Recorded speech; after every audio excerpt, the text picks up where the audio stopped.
Videos posted on social media showed the force of the current, comparable to that of a river, sweeping away large vehicles and a fast food stand.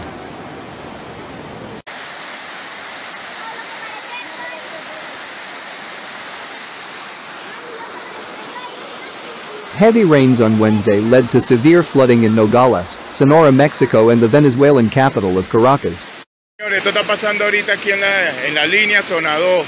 Mire cómo se está desbordando el río, mira donde llega ahí y se llevó ya prácticamente el río. Ese casa ahí, mire cómo se está... Oh, mira que la pasó la silla, sí, ya la pasó. Agarra el tipo de medida. The current carried away a large number of vehicles, flooded houses, and knocked down fences, trees and power lines.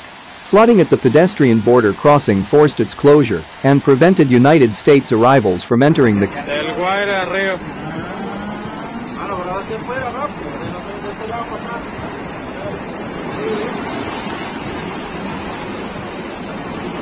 Quinta Crepo, señores.